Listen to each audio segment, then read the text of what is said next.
ओम शांति। आज 20 दिसंबर 2023 के महावाक्य। प्यारे मीठे बाप दादा ने कहा, मीठे बच्चे, अपनी रॉयल चैनल से सेवा करनी है, श्रीमत पर बुद्धि को रिफाइन बनाना है, माताओं का रिगार्ड रखना है। प्रश्न है, कौन सा कर्तव्य एक बाप का है, किसी मनुष्य का नहीं? तो उत्तर है, सारे विश्व में पीस स्थापन करना, यह कर्तव्य बाप का है। मनुष्य भल कितनी भी कॉन्फ्रेंस आदि करते रहे, पीस हो नहीं सकती। शांति का सागर बाप जब बच्चों से पवित्रता की प्रतिज्ञा कराते हैं, तब पीस स्थापन होती है। पवित्र दुनिया में ही शांति है। तुम बच्चे यह बात सबको बड़ी युक्ति से और भवके से समझाओ, तब बाप का नाम बाला हो। तो शांति की जननी कौन है? पवित्रता। ये जो 7 गुण है, सुख, शांति, प्रेम, आनंद, ज्ञान, शक्तियाँ, इन सब का आधार, नींव, जननी सिर्फ और सिर्फ पवित्रता है।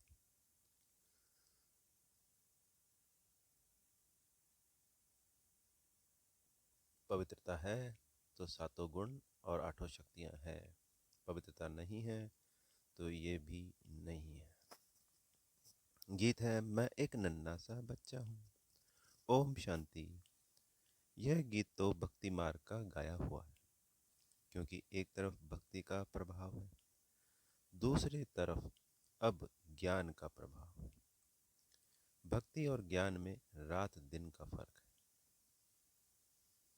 कौन सा फर्क? यह तो बहुत सहज है। भक्ति है रात और ज्ञान है दिन। तो एक नदी के जो किनारे होते हैं, तो ऐसे ही हम इस वक्त संसार में हैं। हम ज्ञान वाले एक किनारे की तरफ और भक्ति वाले एक किनारे,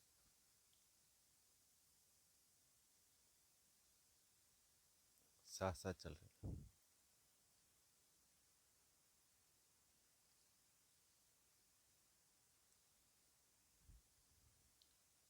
भक्ति में है दुख।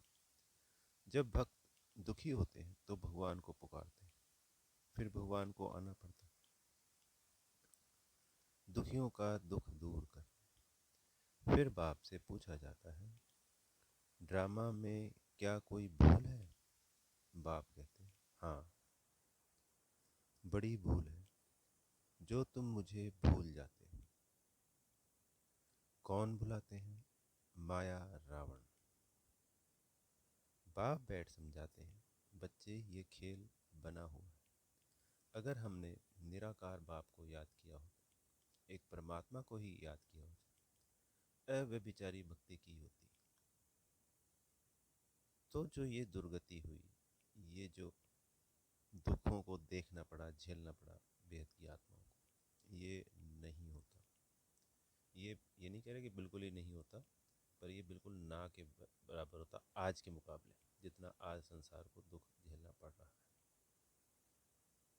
जैसे हम अगर कलाओं की बात करें तो 0 कला हो जाते हैं हम कलयुग में, तो हम ये कह सकते हैं कि शायद 5, 7, 8 कला हम कलयुग के अंत तक रहते, अगर सभी निराकार को ही याद करते हमेशा और उस शिव परमात्मा को पहचानते।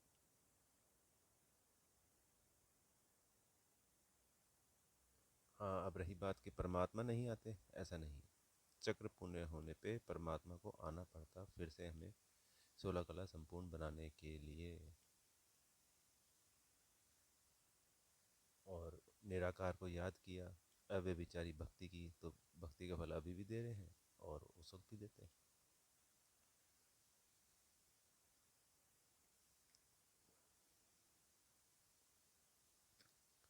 बाप बैठ समझाते हैं, बच्चे ये खेल बना हुआ है। स्वर्ग और नरक होता है तो भारत में ही ना। भारत में ही कोई मरता है तो कहते हैं बैंकुंठवासी हुआ। यह तो जानते नहीं कि स्वर्ग अथवा बैंकुंठ कब होता है। जब स्वर्ग होता है तो मनुष्य पुनर्जन्म जरूर स्वर्ग में ही लेंगे। अभी तो है ही नर्क, तो पुनर्जन्म भी जरूर नर्क में ही लेंगे।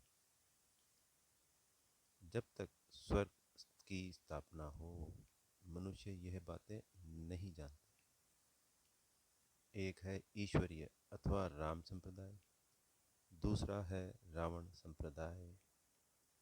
तो हम हो गए राम संप्रदाय वाले और बेहद की आत्माएं हो गई रावण संप्रदाय।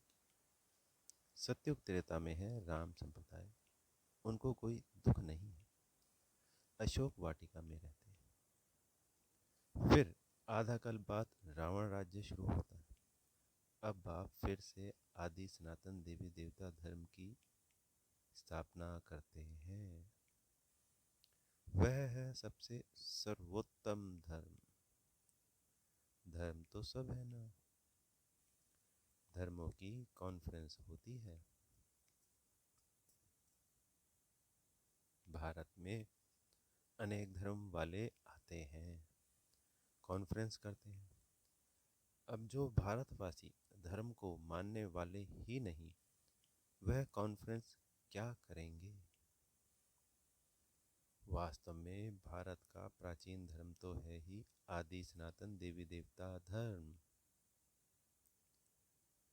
हिंदू धर्म तो है नहीं, सबसे ऊंच है देवी देवता धर्म। अब कायदा कहता है सबसे ऊंच से ऊंच धर्म वालों को गद्दी पर बिठाना चाहिए।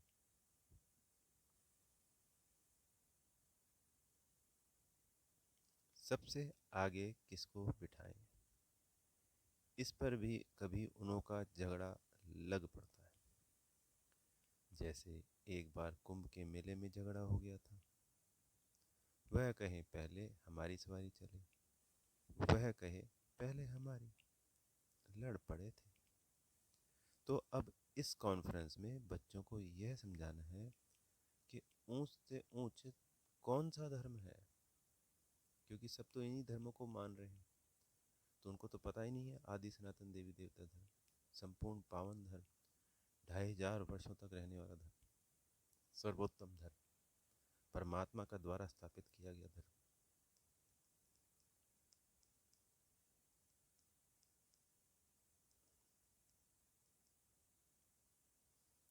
बाप कहते हैं आदि सनातन है ही देवी देवता धर्म, जो अब प्राय लोप हो गया है और अपने को हिंदू कहलाने लग पड़े। अब चीन में रहने वाले अपना धर्म चीन तो नहीं कहेंगे। वो लोग तो जिसको नामी गिरामी देखते हैं उनको मुख्य करके बिठा देते हैं। जिसका बाहुबल है, जो नामी ग्रामी है,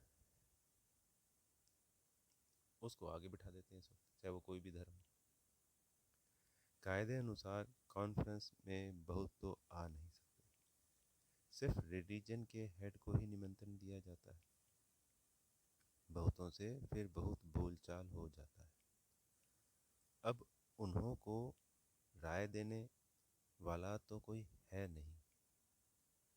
तुम हो ऊंच से ऊंच देवी देवता धर्म वाले, अब देवता धर्म की स्थापना कर रहे हो। तुम ही बता सकते हो भारत का जो मुख्य धर्म है, जो सब धर्मों का माई बाप है, उनके हेड को इस कॉन्फ्रेंस में मुख्य बनाना चाहिए।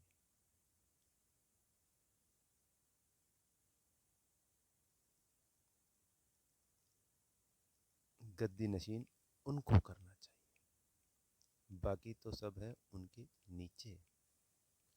तो मुख्य बच्चे जो हैं उनकी बुद्धि चलनी चाहिए।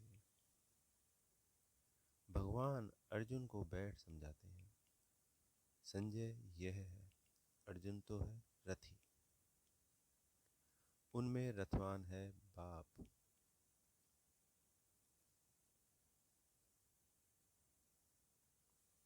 कौन बता रहे हैं अभी? ब्रह्मा बाबा के लिए। वह समझते हैं रूप बदलकर श्री कृष्ण के तन में आकर ज्ञान दिया है, परंतु ऐसे तो है नहीं। अब प्रजापिता भी है। त्रिमूर्ति के ऊपर बहुत अच्छी रीति समझाया जा सकता है। त्रिमूर्ति के चित्र में ब्रह्मा, विष्णु, शंकर, तो उसी के द्वारा संसार का जो चित्र है उसमें तो सिर्फ ब्रह्मा, विष्णु, शंकर होता है, पर हमारे चित्र में निराकार शिव दिखाया गया है, जिनके द्वारा ही ये सारे कार्य होते हैं। तो वो वहाँ पे गुम हो जाने के कारण उन्होंने मुख्य ब्रह्मा, विष्णु, शंकर को माना, जबकि मुख्य सिर्फ एक ही है। त्रिमूर्ति के ऊपर शिव बाबा का चित्र जरूर चाहिए। वह है सूक्ष्म वतन की रचना। बच्चे समझते हैं यह विष्णु है पालन करता, प्रजापिता ब्रह्मा है स्थापना करता, तो उनका चित्र भी चाहिए।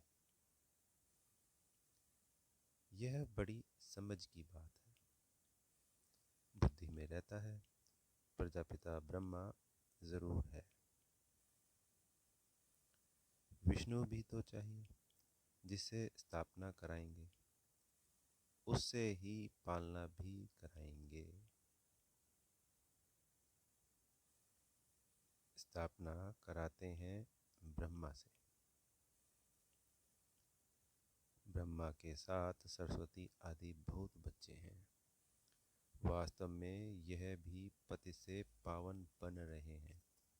तो सभी बच्चे, चाहे वो ब्रह्मा बाबा भी क्यों ना है, हम सभी पति से पावन ही तो बन रहे थे। बाबा तो बन गए, संपूर्ण हो गए, पर सभी पुरुषार्थी थे एक समय पे। तो कॉन्फ्रेंस में आदि सनातन देवी देवता धर्म की हेड है जगदम्बा होनी चाहिए, क्योंकि माताओं का बहुत मान है।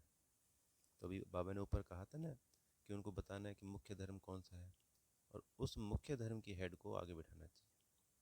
तो उसमें तो मेन तो है हमारे वैसे ब्रह्मा बाबा, पर निमित्त किसको बनाया हुआ है? माँ को, जगदम्बा माँ को।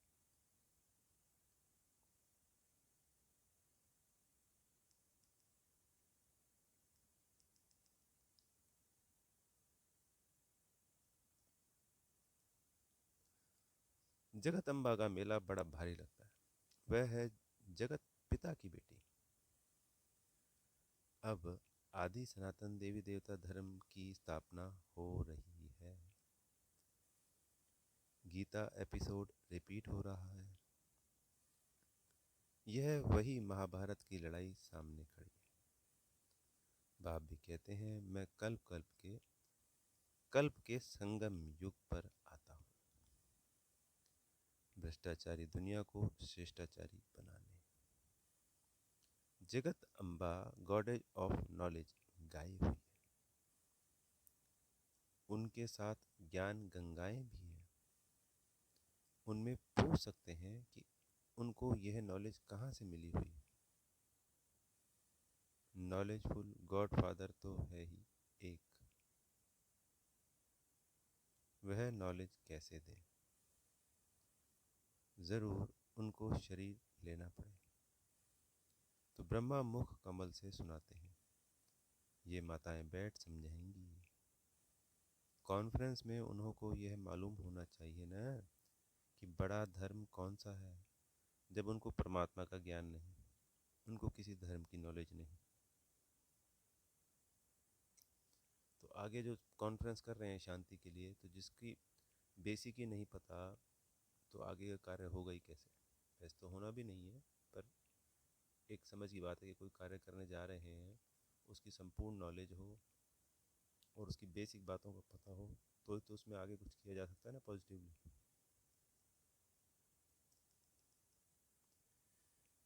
यह तो कोई समझते ही नहीं कि हम आदि सनातन देवी देवता धर्म के हैं।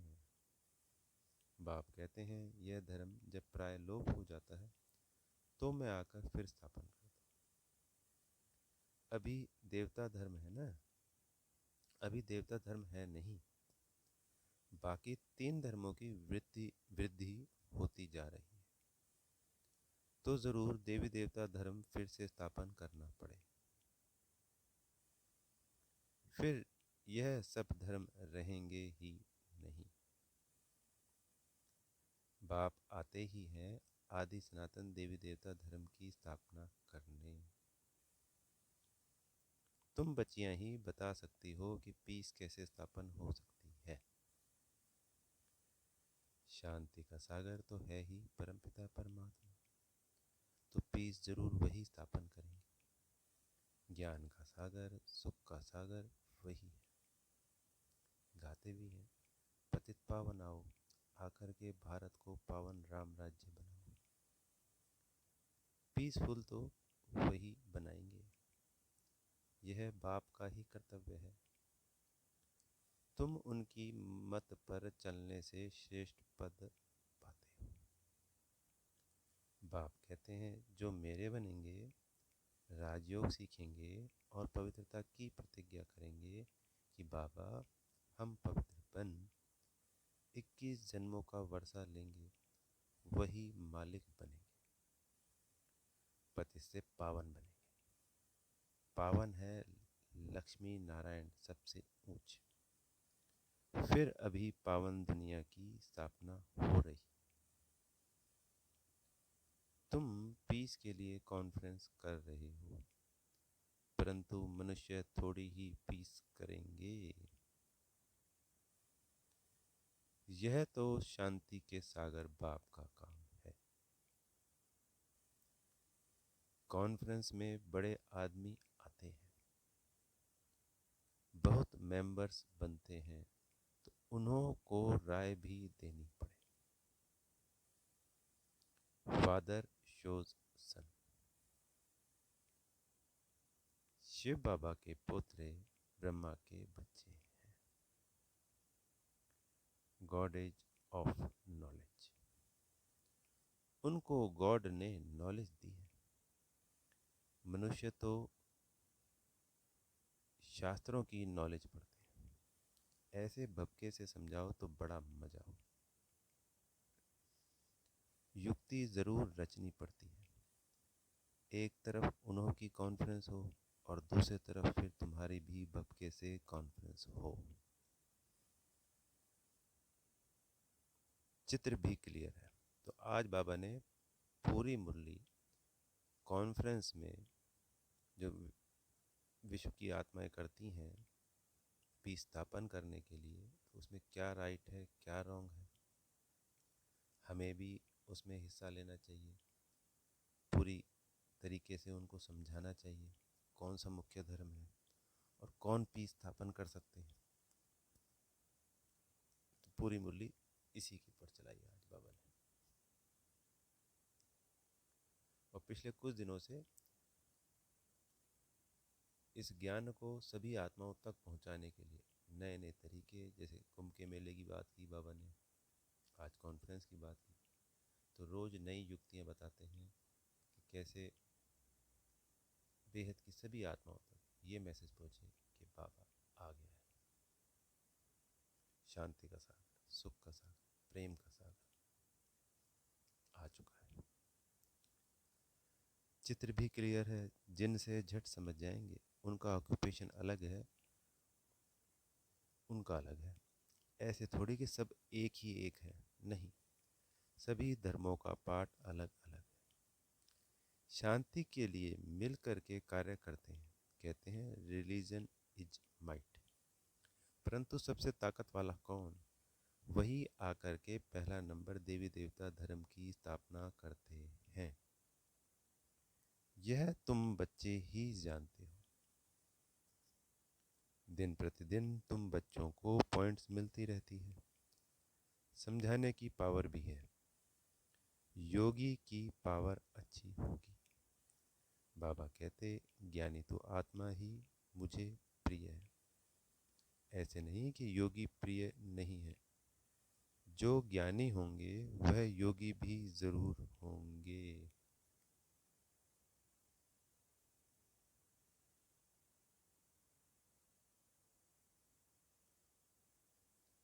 क्योंकि बिना योग के ज्ञान का विस्तार नहीं हो सकता, उसमें शक्ति नहीं आ सकती। जो वो योगी ज्ञानी आत्मा जो बात सुना रहा है, उसमें बल योग से बढ़ता है। उसमें जो गुह्य पॉइंट अंदर से निकल निकल के आती है वो योग बल के आधार पर आती है। तो जो योगी तो आत्मा है, जो ज्ञानी तो आत्मा है, वो ऑटोमेटिकली योगी तो आत्मा है ही है। योग परम पिता परमात्मा के साथ रखते हैं। योग बिगर धारणा नहीं होगी।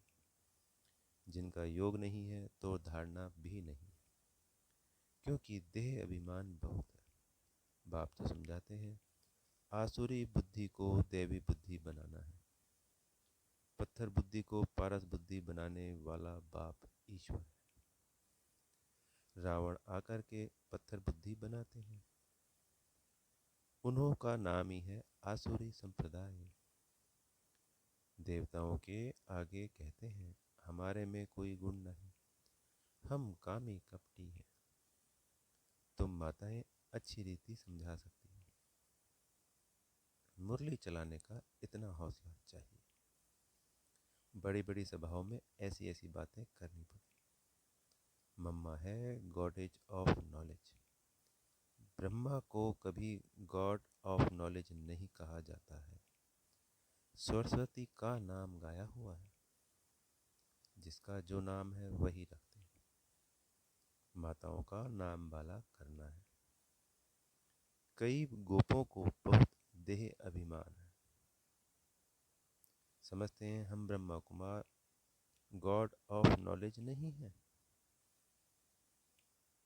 क्या समझते हैं ब्रह्मा कुमार कि गॉड ऑफ नॉलेज नहीं है क्या हम? अरे खुद ब्रह्मा ही अपने को गॉड ऑफ नॉलेज नहीं कहते। माताओं का बहुत रिगार्ड रखना पड़े। यह माताएं ही जीवन पलटाने वाली हैं, मनुष्य से देवता बनाने वाली हैं। माताएं भी हैं, कन्याएं भी हैं। अधर कुमारी का राज तो कोई समझते ही नहीं। भल शादी की हुई है तो भी ब्रह्मा कुमारी ही है। यह बड़ी वंडरफुल बात है। जिन्हों को बाप से वर्षा लेना है वह समझते हैं। बाकी जिनकी तकदीर में नहीं है वह क्या समझेंगे। नंबरवार दर्जे जरूर हैं। वहाँ भी कोई दास दासियाँ होंगे, कोई प्रजा होंगे। प्रजा भी चाहिए। मनुष्य सृष्टि वृद्धि को पाती रहेगी तो प्रजा भी वृद्धि को पाती रहेगी। तो ऐसी ऐसी कॉन्फ्रेंस जो होती है उसके लिए जो अपने को मुख्य समझते हैं उनको तैयार रहना चाहिए। जिनमें ज्ञान नहीं है वह जैसे छोटे ठहरे। इतनी बुद्धि नहीं। देखने में भल बड़े हैं परंतु बुद्धि नहीं है, वह छोटे हैं। कोई कोई की बुद्धि बड़ी अच्छी है, सारा मदार बुद्धि पर है। छोटे छोटे भी तीखे चले जाते हैं। कोई की समझाने में बड़ा मिठास होता है। बातचीत बड़ी रॉयल करते हैं। समझेंगे यह रिफाइन बच्चे हैं। चलन से भी शो होता है ना। बच्चों की चलन बहुत रॉयल होनी चाहिए। कोई अनरॉयल काम नहीं करना चाहिए। नाम बदनाम करने वाले उच्च पद पा नहीं सकते। शिव बाबा का नाम बदनाम करते हैं तो बाप का भी हक है समझाने का। अच्छा, मीठे मीठे सिकी लदे बच्चों प्रति माता पिता बाप दादा का याद प्यार और गुड मॉर्निंग। रूहानी बाप की रूहानी बच्चों को नमस्ते। हम रूहानी बच्चों की प्यारे मीठे रूहानी बाप दादा को याद प्यार गुड मॉर्निंग और नमस्ते। रात्रि क्लास। अब तुम बच्चे समझते हो कि हम जीव आत्माएं परमपिता परमात्मा के सम्मुख बैठे। जीव शरीर को कहा जाता है और उसमें स्थित आत्मा तो जीव आत्मा परमात्मा के सम्मुख बैठे। इसको ही मंगल मिलन कहा जाता है। गाया जाता है ना, मंगलम भगवान विष्णु। अभी मंगल है ना मिलन का। भगवान वर्षा देते हैं विष्णु कुल का, इसलिए उनको मंगलम भगवान विष्णु कहा जाता है। जब बाप मिलते हैं जीव आत्माओं से, वह मिलन बड़ा सुंदर है। तुम भी समझते हो अभी हम ईश्वरीय बच्चे बने, ईश्वर से अपना वर्षा लेने लिए। बच्चे जानते हैं ईश्वर के वर्षे बाद दैवी वर्षा मिलता है, अर्थात स्वर्ग में पुनर्जन्म मिलता है। तो तुम बच्चों को खुशी का पारा चढ़ा रहना चाहिए। तुम जैसा खुशनसीब व सौभाग्यशाली तो कोई नहीं। दुनिया में सिवाय ब्राह्मण कुल के और कोई भाग्यशाली हो नहीं सकता। सर्वोच्च कुल पूरे कल्प में जब परमात्मा के साथ जीवन जी रहे हैं, इससे सर्वोच्च कोई हो ही नहीं सकता। तो हमसे ज़्यादा पद्मा पदम सौभाग्यशाली आत्मा संसार में कोई है ही नहीं। विष्णु कुल सेकंड नंबर में हो गया, वह दैवी गोद हो जाती है, अभी ईश्वरीय गोद है। यह तो ऊंच ठहरे ना। देलवाड़ा मंदिर ईश्वरीय गोद का मंदिर है, जैसे अंबाजी के भी मंदिर है। वह इतना संगम युग का साक्षात्कार नहीं कराते। यह देलवाड़ा मंदिर संगम युग का साक्षात्कार कराता है। बच्चों को जितनी समझ है उतना और कोई मनुष्य मात्र को हो ना सके। जितना तुम ब्राह्मणों को समझ है उतनी देवताओं को भी नहीं, क्योंकि हमें तो सारा ज्ञान परमात्मा ने दिया है। देवताओं के पास तो है नहीं कोई ज्ञान, सिर्फ एक ज्ञान आत्मा का। तुम संगम युगी ब्राह्मण हो। वह संगम युगी ब्राह्मणों की महिमा करते हैं, कहते हैं ब्राह्मण सो देवता बनते हैं।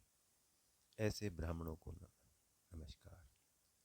ब्राह्मण ही नरक को स्वर्ग बनाने की सर्विस करते हैं। ऐसे बच्चों को नमस्ते करते हैं। अच्छा, गुड नाइट। धारणा के लिए मुख्य सा पहला पॉइंट, बाप का प्रिय बनने के लिए ज्ञानी और योगी बनना है, देह अभिमान में नहीं आना है। दूसरा, मुरली चलाने का हौसला रखना है, अपनी चलन से बाप का शो करना है, बातचीत बड़े मिठास से करनी है।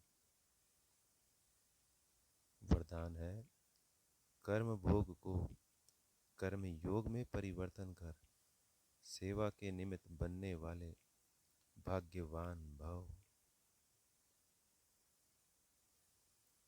तन का हिसाब किताब कभी प्राप्ति व पुरुषार्थ के मार्ग में विघ्न अनुभव ना हो। जो तन से हम हिसाब किताब जो तो कर रहे होते हैं, तो ये जो पुरुषार्थ का मार्ग है उसके अंदर विघ्न ना बन जाए वो, और अनुभव ना हो। तात्पर्य कि उस हिसाब किताब की वजह से पुरुषार्थ पे फर्क ना पड़े, अफेक्ट ना पड़े। तन कभी भी सेवा से वंचित होने नहीं दें।